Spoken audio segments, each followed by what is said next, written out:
Hello again, guys.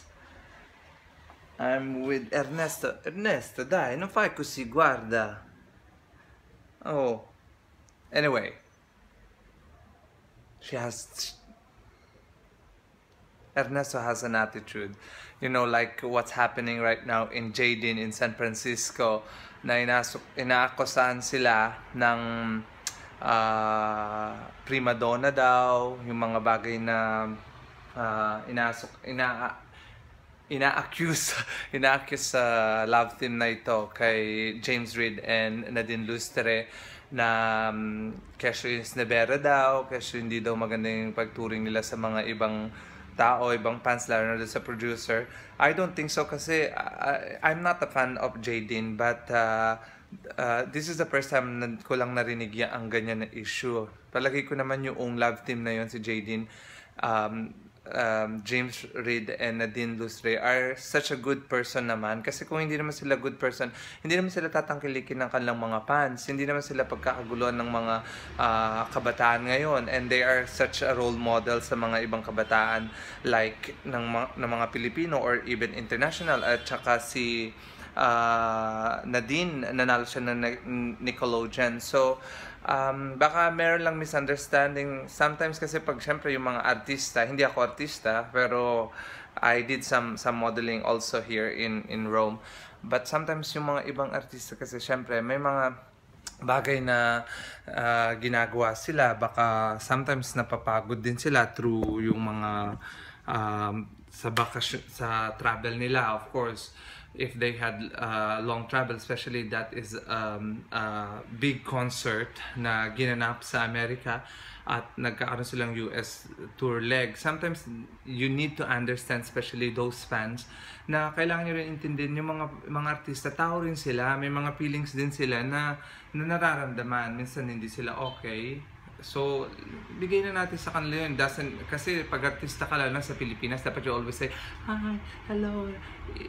Tao rin sila. May mga nararamdaman sila gaya ninyo. May mga nararamdaman din kayo na experience ng mga ibang artista. So, let's just support and appreciate kung anong meron sa kanila.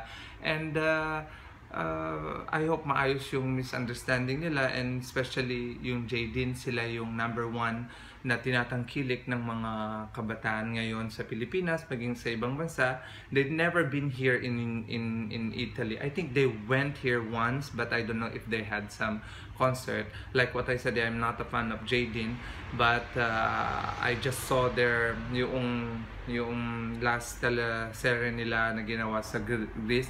It was such a beautiful teleserye which I watched in TFC.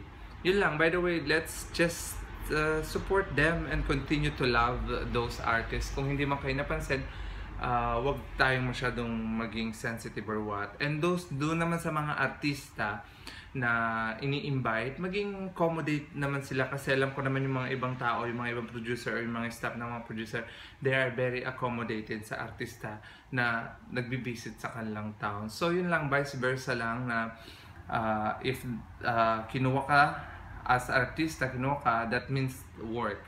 So pag nandoon ka, you have to do, kahit naka-plastic ka, you have to say hello or hi to everybody.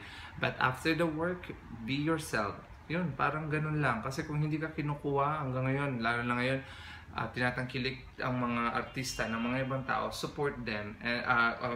Tinatangkilik ng mga tao, mga ibang artista, yung parang ma-appreciate nyo yun, dahil hindi lahat ng artista ay nasa mga posisyon na meron kayo. So, yun lang. Vice versa, enjoy and have fun and love yourself. No? Kasi yun ang importante. Kasi kung walang magmamahal sa inyo, dapat alam nyo mahalin yung sarili nyo. Okay? So, continue to subscribe and please thumbs up if you like, or if not, thumbs down. Yun lang. Ganun lang naman. Ako naman, kung kayo, you will support, it's okay. Kung hindi naman, it's okay then. I will still continue make some vlogs or continue to make some video na trending. So, okay, have a great day and enjoy. Ernesto, say hello. Okay, bye-bye.